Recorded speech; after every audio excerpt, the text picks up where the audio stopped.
안녕하세요. 퀵데이터 김동윤입니다. 이번 시간에는 우리가 논문을 쓰면서 이제 타당도 검증을 하잖아요.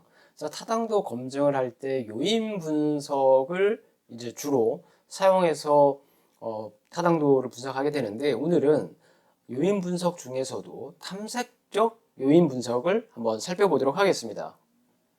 일단 요인 분석은 뭡니까? 측정 가능한 여러 변수로부터 잠재 요인을 추출해서 변수 간의 어떤 관련성을 설명하는 거잖아요. 그래서 보통 우리가 이제 잠재 변수, 이 변수들은 추상적 개념의 어떤 공통 요인들을 추출해 그 변수들의 그 내재된 잠재적 구성 개념을 이제 확인하는 절차입니다.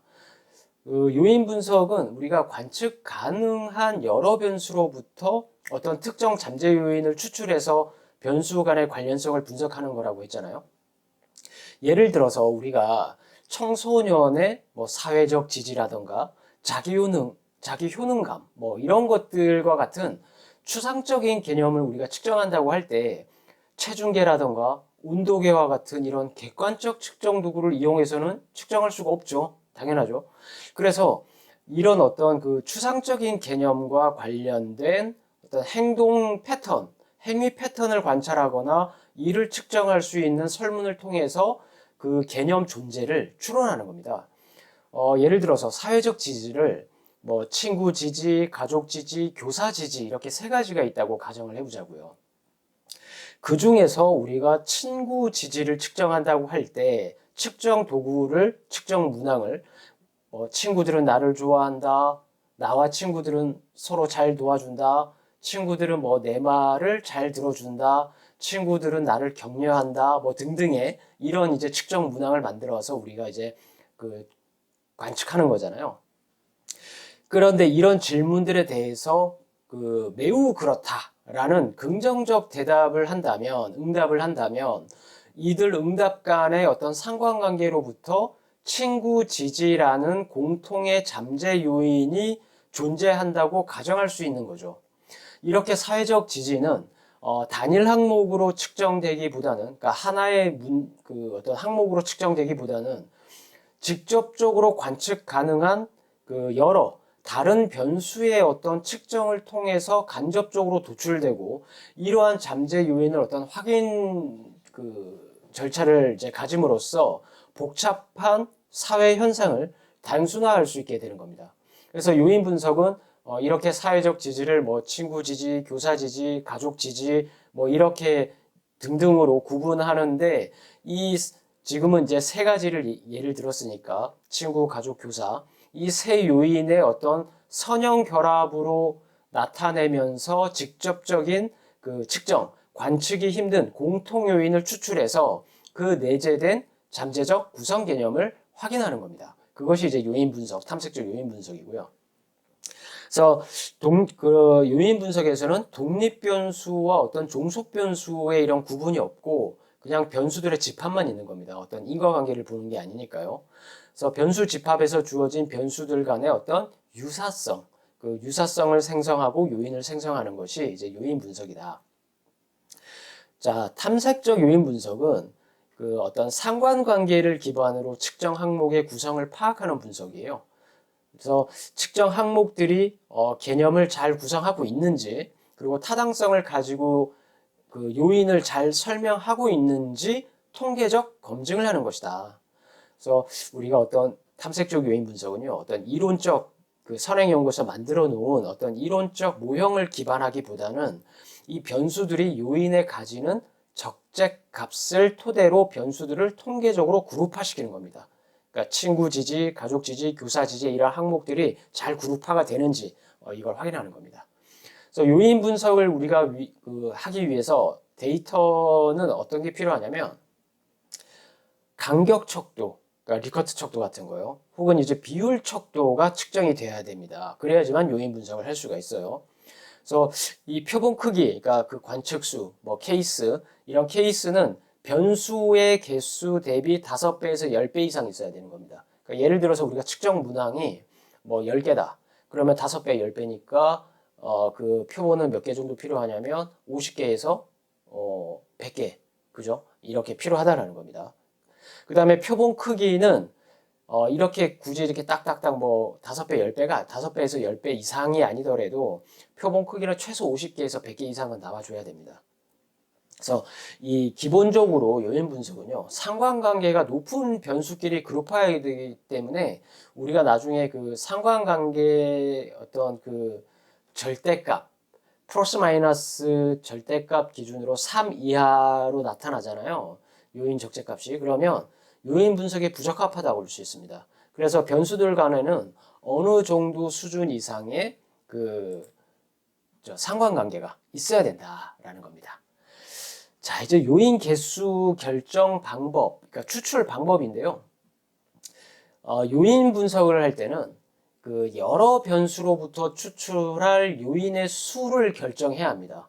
그래서 예를 들어서 변수의 수가 관측 그 문항이, 측정 문항이 20개라면 20개까지 요인의 수를 추출할 수 있어요. 그런데 요인의 수가 20개로 같거나 요인의 수가 너무 많으면 혹은 너무 적으면 변수들의 어떤 분산에 대한 설명력이 좀 낮아집니다. 그래서 추출할 요인의 그 수를 결정하는 방법을 좀 이제 알아보도록 하겠습니다.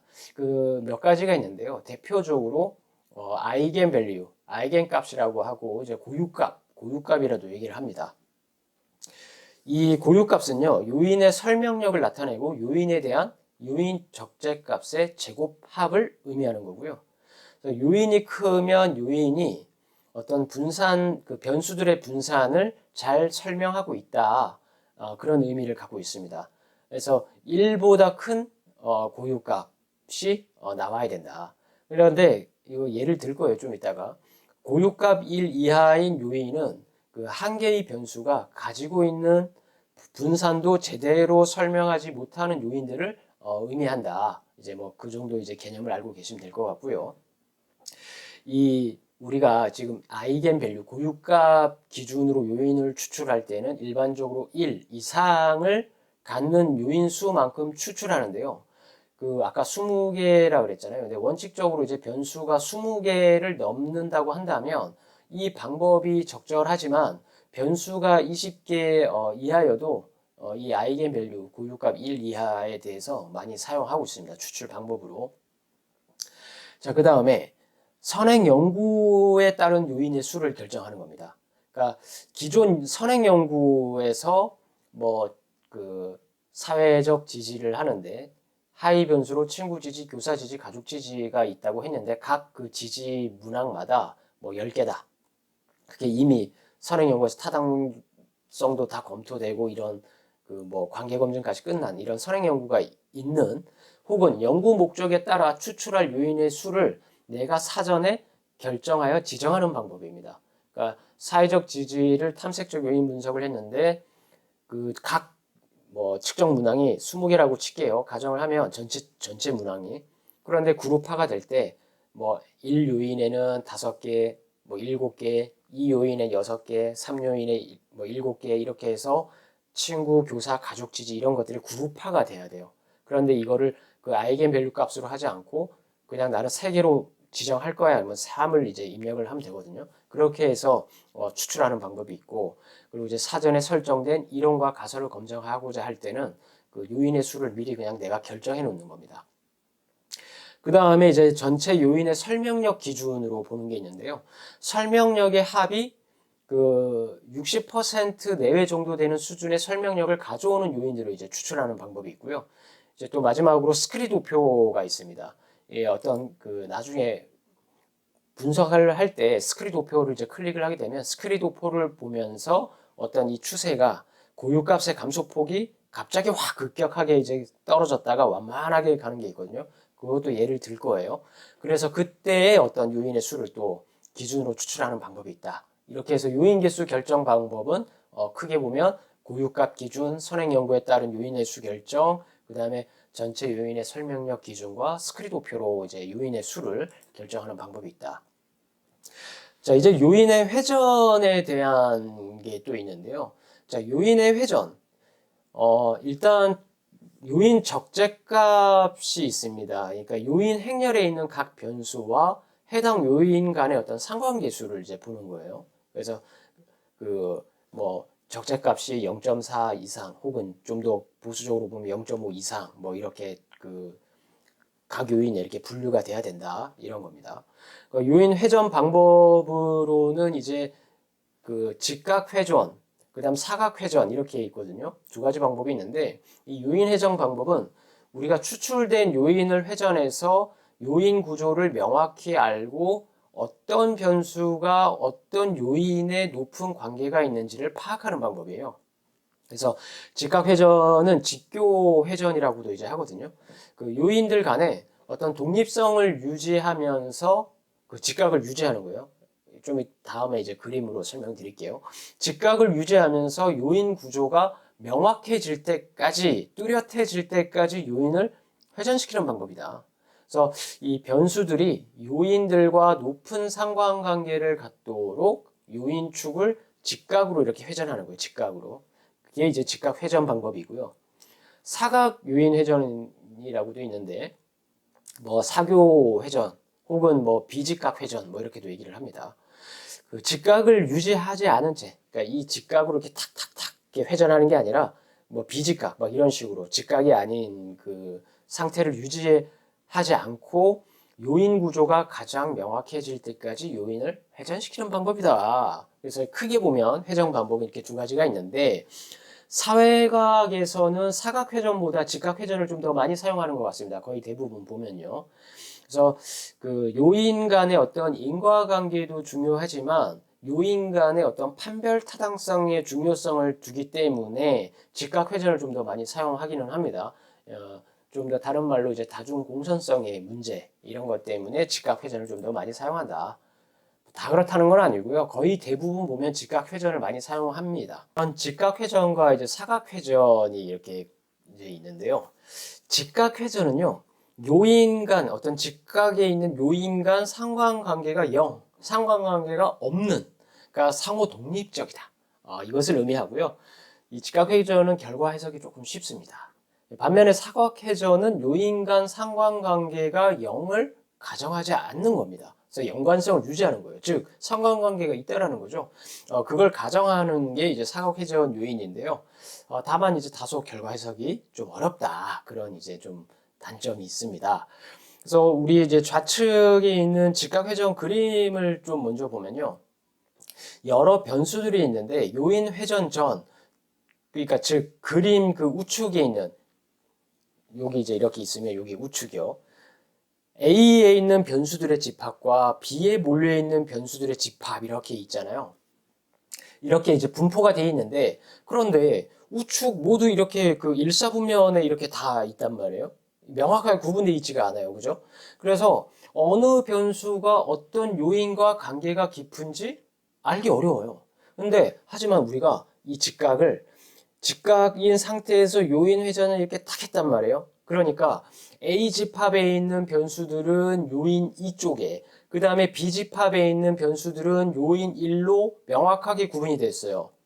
이렇게 탁 꺾으니까 그 실선으로 된 게 이제 회전한 겁니다. 그래서 실제 분석해 보면요. 요인 적재값으로도 이와 같은 이 그림과 같이 변수가 요인 1, 요인 2 이렇게 구분되는 것을 이제 확인할 수 있어요. 이제 그 물론 이 그림보다 더 복잡한 그 회전이 돼요. 그런데 쉽게 설명하기 위해서 이런 식으로 회전하는 게 직각 회전이다. 그래서 그림으로 좀 쉽게 예를 들었고요. 요인 회전에서 직각을 유지한다는 것은 다시 말해서 뭐라고요? 요인들 간의 상관관계가 없는, 즉 요인들이 상호 독립적임을 가정하고 있다라는 겁니다. 직각 회전이. 자, 반면에 사각 회전, 이 우측에 있는 거요. 이 사각회전은 이 그림처럼 이 우측에 있는 이 사각회전이 이 그림처럼 회전을 할 때 이렇게 직각이 아니라 요인 구조가 가장 명확해질 때까지, 그러니까 뚜렷해질 때까지 각각의 요인을 어떤 회전하는 것인데요. 직각 회전에 비해서 변수들이 회전된 요인 요인에 보다 좀 더 가깝게 밀집하는 결과를 이제 보여주는 겁니다. 그리고 요인들이 어떤 상호 얼마만큼의 이 관계가 있는지를 보여주는데요. 이 각도가 직각 회전보다 이렇게 작으면 정의 상관관계, 직각보다 이렇게 크면 음의 상관관계가 있다는 것을 의미합니다. 다만 이 사각회전 방식은요, 수행 절차가 좀 잘 개발되어 있지 않고 어떤 학자들마다 의견이 분분해서 직각회전 방식이 더 많이 사용되는 것이 좀 일반적입니다. 그래서 사각회전으로 이렇게 가면 그 분석을 해석하면 뭐 해석도 좀 어렵지만 학술지 같은 데서는 이제 심사위원들이 좀 태클 거는 경우도 좀 많다고 해요. 이게 왜 이렇게 뭐 되냐 뭐 이런 식으로. 그래서 그거 디펜스 하는 조금 더 이제 좀 힘든 경우도 있더라고요. 어쨌든 직각회전에는 이제 그 방식이 이제 세 가지 정도가 있는데요. 여러분들 베리맥스라는 말 많이 들어보셨을 거예요. 베리맥스 방식이 있고 코티맥스, 이퀴맥스가 있어요. 이 베리맥스는요, 열 중심입니다. 열 중심. 열 중심은 뭐예요? 이 세로에 있는 이 케이스들, 변수들의 중심이고, 코티맥스는 행 중심이에요. 이 가로에 있는 이걸 중심으로 분석을 하는 거고, 이퀴맥스는 이 베리맥스와 코티맥스를 좀 혼합한 이 두 방식을 절충한 방식이에요. 그런데 그 중에서도 우리는 베리맥스를 더 많이 사용한다. 자, 사각회전에서는요, 직접 오블리민이라는 방식과 프로맥스라는 방식이 있는데, 프로맥스는 거의 사용이 안 되고, 사각회전을 하더라도 주로 이제 직접 오블리민을 좀 많이 이제 사용하는, 것 같아요. 자, 그래서 이렇게 그 요인회전에서는 이렇게 두 가지가 있었다라는 것을 좀 살펴봤고요. 다음 시간엔 이어서 이제 우리가 하나의 모형을 가지고 탐색적 요인 분석의 어떤 그 분석을 어떻게 진행할 것이고 그 결과에 대한 해석을 또 어떻게 할 것이고 좀 디테일하게 한번 조금씩 살펴보도록 하겠습니다. 네, 감사합니다.